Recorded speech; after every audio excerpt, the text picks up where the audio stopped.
Welcome to fun music channel. मेरा नाम है साजिद खान। आज की क्लास का टॉपिक है लो मिथ्स, मतलब low frequencies, low end. Low frequencies को लेकर काफ़ी प्रॉब्लम्स इंजीनियर्स फेस करते हैं, खास करके नए इंजीनियर्स। तो आज के टॉपिक में हम बात करेंगे ये प्रॉब्लम्स क्यों आती हैं, क्या रीज़न है और इनको अवॉइड कैसे कर सकते हैं। फिर बाद में हम बात करेंगे सॉल्यूशंस की कि इनको हम कैसे हैंडल कर सकते हैं। तो सबसे पहले ये प्रॉब्लम शुरू कहाँ से होती है? ये प्रॉब्लम शुरू होती है साउंड सिलेक्शन से। जो बड़े बजट के सॉन्ग्स होते हैं उनका लो एंड एकदम क्लीन और अच्छा साउंड करता है, टाइट भी रहता है, पंची भी रहता है। लेकिन मीडियम लेवल के सॉन्ग्स जो क्रिएट होते हैं उनमें लो एंड क्लियर नहीं होता है। तो इसका रीज़न है साउंड सिलेक्शन। साउंड सिलेक्शन से मेरा मतलब है किक और बेस। लो एंड की रेंज में ये दो इंस्ट्रूमेंट सबसे ज़्यादा, मोस्टली 90% यही रहते हैं। तो एक्सपीरियंस्ड प्रोग्रामर जो हैं वो साउंड सिलेक्शन में ही इस चीज़ का ध्यान रखते हैं, जिसके बारे में हम डिस्कस करने वाले हैं, कि लो एंड आपस में क्लियर साउंड करें, आपस में लड़े ना फ्रीक्वेंसीज के लिए, स्पेस के लिए। तो क्योंकि वो साउंड सिलेक्शन ही ऐसा करते हैं जो आपस में स्पेस के लिए नहीं लड़ता है, तो उनका लो एंड इसलिए क्लियर सुनाई देता है। जो कि मीडियम रेंज या कम एक्सपीरियंस वाले प्रोग्रामर इस चीज़ पर ध्यान नहीं देते। उनको जो किक अच्छा लगा सेलेक्ट किया, फिर उसके साथ एक बेस, और ये बेस बहुत अच्छा साउंड कर रहा है, ये बेस रखता हूँ। लेकिन ये नहीं देखते कि किक और बेस आपस में लड़ रहे हैं क्या स्पेस के लिए। वहीं से प्रॉब्लम शुरू होता है। फिर जब सॉन्ग कंप्लीट होने के बाद अगर उसमें और 2-3 एलिमेंट जैसे चेलो या लो एंड फ्रिक्वेंसीज के कुछ एलिमेंट ऐड हो गए तो वो प्रॉब्लम और बढ़ जाता है। फिर मिक्सिंग इंजीनियर बहुत कुछ करता है, EQs करते हैं और जो हमारे पास ऑप्शन है हम लोग करते हैं, लेकिन वो क्लैरिटी नहीं मिल पाती और ना ही मिलेगी। तो पहले तो हम देखते हैं सॉल्यूशन। प्रोग्रामर्स लोग कैसे साउंड सिलेक्शन के टाइम पर इस चीज़ का ध्यान अगर रखेंगे तो ये प्रॉब्लम वहीं से काफ़ी कम हो जाएगी। तो एग्जांपल के लिए एक लूप है, एक किक और एक बेस मैंने रैंडमली सेलेक्ट किया है। इसे सुनते हैं।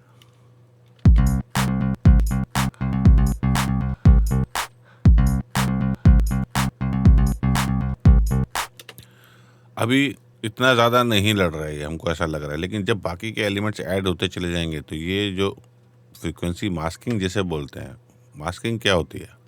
एक ही स्पेस पे, एक ही जगह पर मल्टीपल फ्रीक्वेंसी, मल्टीपल इंस्ट्रूमेंट्स लड़ रहे हैं, सब में वो फ्रीक्वेंसी है, तभी फ्रीक्वेंसी मास्किंग का प्रॉब्लम आता है।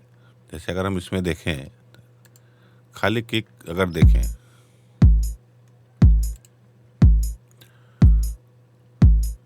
आप देख सकते हो यहाँ पर 50 हर्ट्स के आसपास, यहाँ इसका फंडामेंटल फ्रीक्वेंसी है।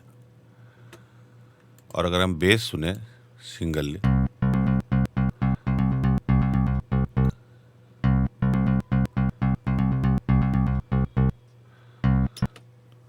तो इसका फंडामेंटल चल रहा है अराउंड 60 के आसपास। तो सिर्फ 10 हर्ट्स का फ़र्क है। जहाँ पावर किक का मेन है उस जगह पर बेस नहीं होना चाहिए। कम से कम फ्रीक्वेंसी अगर उधर होंगी तो क्लैरिटी हमें मिलेगी।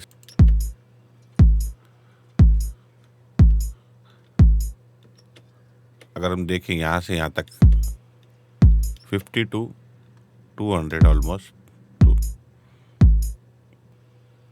ये किक का मेन रेंज है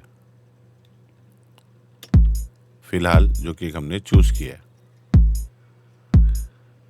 देखा जाए तो 200 तक ही है। तो 50 to 200 मेन पावर किक का है, तो ये ध्यान में रख के हमें बेस चूज करना है।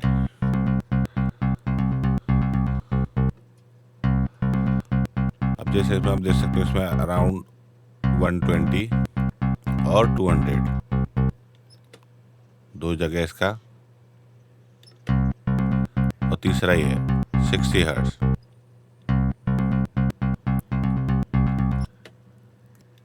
लेकिन क्योंकि इसमें बीच में गैप्स हैं किक, इसलिए हम अभी भी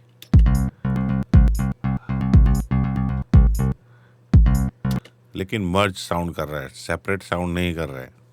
हम क्या कर सकते हैं, जैसे अगर आपको ऐसा सॉन्ग मिक्स करने के लिए मिला है तो आप किक चेंज कर सकते हो। जितने भी बड़े इंजीनियर्स हैं जो वर्ल्ड लेवल पे काम करते हैं, उनको कोई भी सॉन्ग मिलता है मिक्स करने के लिए, उनका सबसे पहला गो टू होता है, उनके अपने खुद के सैम्पल्स होते हैं जो उन्होंने प्रोसेस करके रखे हुए हैं, वो रिप्लेस कर देते हैं। किक हो, स्नैर हो, किक और स्नैर मोस्टली ये दो साउंड तो रिप्लेस करते ही हैं अगर ऐसा कुछ प्रॉब्लम वो लोग फेस करते हैं। क्यों? क्योंकि उन्हें पता है कि इसको सेपरेट करने से बेटर है साउंड ही सेपरेट, हम जो हमारा गो टू साउंड है वो अगर उस बेस लाइन के साथ बेटर जा रहा है तो इधर टाइम वेस्ट करने से अच्छा है किक ही रिप्लेस कर दो। तो एक तो सोल्यूशन ये है कि हम किक चेंज कर सकते हैं। दूसरा, किक और बेस मैंने रैंडम लिया है, इसमें एक प्रॉब्लम और है, किक जो है हमारा की में नहीं है। अभी हमें कैसे पता लगेगा कि ये की में है या नहीं? क्योंकि बेस का जो फंडामेंटल जो चल रहा है, आप देख सकते हो ये चल रहा है, अगर की वाइज हम देखें तो ये सी पे चल रहा है।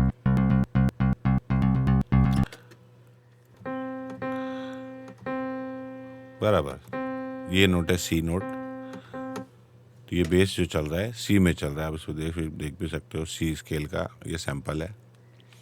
लेकिन किक जो हमारा चल रहा है क्या वो सी पे है? नहीं। अब आप बोलोगे किक कौन ट्यून करता है? अगर काफ़ी लोग ये नहीं जानते हैं तो ये भी एक बहुत बड़ा सीक्रेट है बड़े इंजीनियर्स का, उनका किक और स्नैर भी उन लोग ट्यून करते हैं। अब हमें कैसे पता लगेगा ये किक का नोट क्या है? क्योंकि लो एंड फ्रिक्वेंसी ढूंढना काफ़ी मुश्किल रहता है, लेकिन ये हमारे पास है। अगर आपके पास स्पेक्ट्रम एनालाइजर है तो आप इससे देख सकते हो, फंडामेंटल फ्रिक्वेंसी से पता लग जाएगा क्या नोट है। दूसरा है ट्यूनर होता है प्लगइन, जैसे ये प्लगइन है ट्यूनर, इसका स्टूडियो वन में साथ में मिलता है। इससे भी हम पता कर सकते हैं क्या नोट पे हमारी किक है।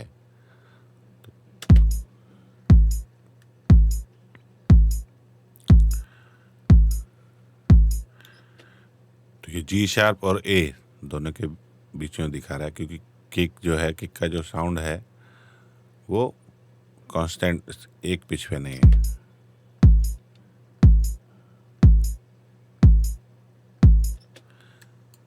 यहाँ देखते हैं फंडामेंटल, ये है आप देख सकते हो, ये यहाँ पे जाके फिर इधर शिफ्ट हो रहा है। विजुअली देखिए, फर्स्ट पंच इधर आता है, फिर वो लो एंड की तरफ बैंड हो रहा है।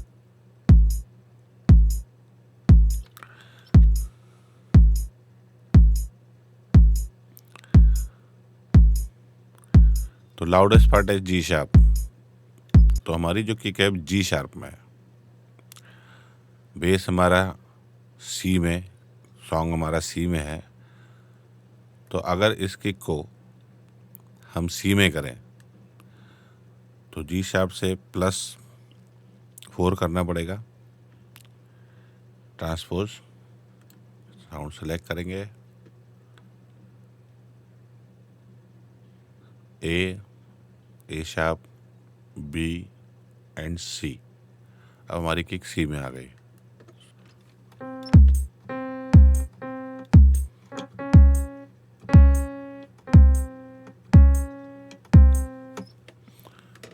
अब ये किक हमारी सी शार्प की तरफ ज़्यादा साउंड कर रही है, क्योंकि दो नोट थे यहाँ पर भी, जी शार्प और ए।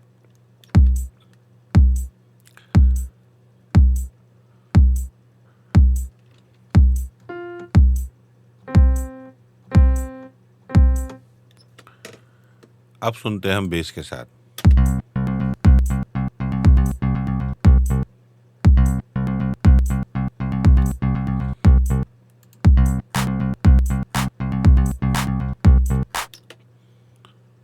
Sounding better, right? अगर हम पहले वाला सुने, ओरिजिनल किक बेस के साथ,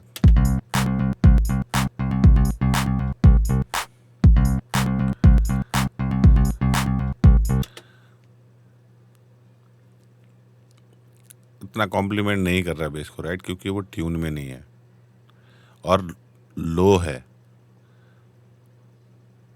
3 नोट्स का डिफरेंस है, -3, तो ऑलरेडी किक लूज साउंड कर रहा है, क्योंकि बेस टाइट साउंड है, बेस सी में है, किक जी शार्प या ए में है।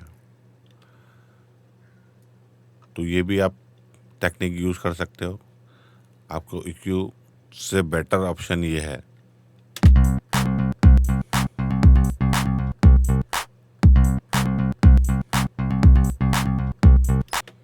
वर्सेस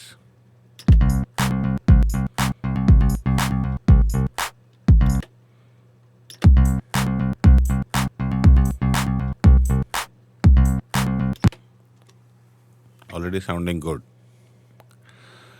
तो इसमें बैलेंसिंग का भी एक वॉल्यूम वाइज कि किक का वॉल्यूम कितना रखना है और बेस का वॉल्यूम कितना रखना है, इसकी वजह से भी काफ़ी प्रॉब्लम्स होते हैं। तो उसका एक टेक्निक है व्यू मीटर।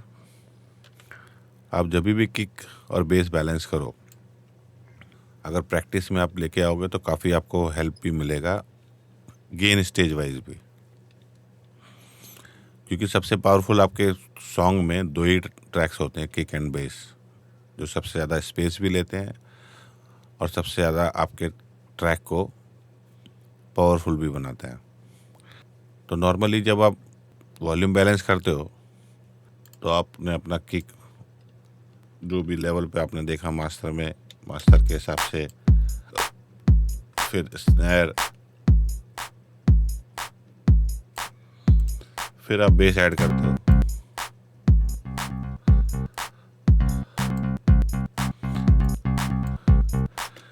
फिर बाकी के एलिमेंट्स ऐड करते हो। ये एक बेसिक सिस्टम है जो जहाँ तक मैं समझता हूँ 90% इंजीनियर्स ऐसे ही करते हैं। वॉल्यूम बैलेंस एक एक ट्रैक ऐड करते जाते हैं, बैलेंस करते जाते हैं। इसमें भी कोई प्रॉब्लम नहीं है, लेकिन इससे बेटर ऑप्शन जो है वो है कि आप सारे इंस्ट्रूमेंट में से सबसे पहले ऑब्वियसली किक, मैं इसको +3 में ही रखता हूँ।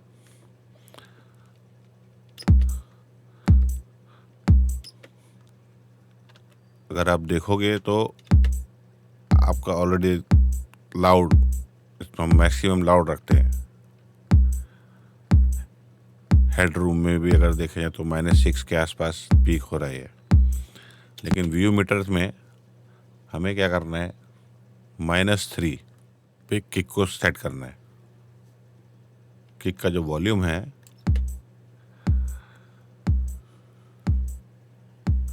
अराउंड -3।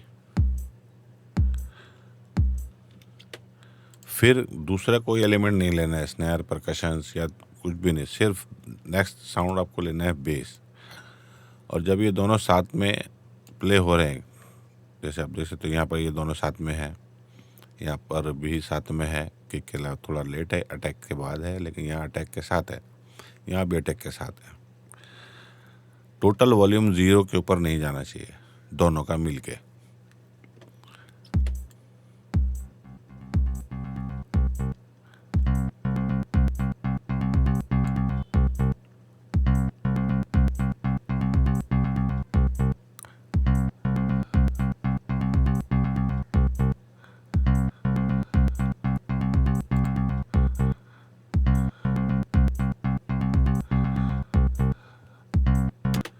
अब इसके बाद आप जो भी एलिमेंट ऐड करते हो आप करो। तो इसमें आपको, जैसे मैंने बताया, आपको ये भी ज़्यादा अच्छा मिलेगा हेड रूम, प्लस ये बेस्ट बैलेंस है।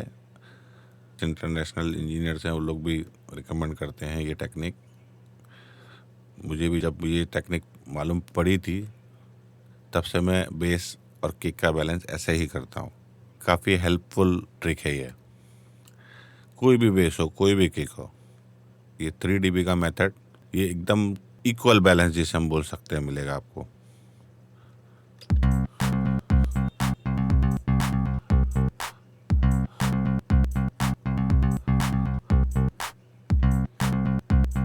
ये हो गया वॉल्यूम बैलेंस।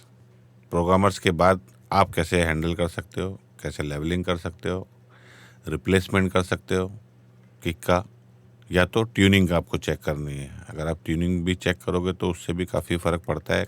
अगर किक ट्यून में रहेगी तो बेस को कभी डिस्टर्ब नहीं करेगी। पंच को भी इन्हेंस करेगी। तो आज की क्लास में इतना ही था। अगर आपको कोई चीज़ समझ में नहीं आई या कुछ कन्फ्यूज़न है या और किसी टॉपिक पे आप चाहते हो मैं वीडियो बनाऊं तो आप मुझे बोल सकते हो। मिलते हैं नेक्स्ट क्लास में। Good bye.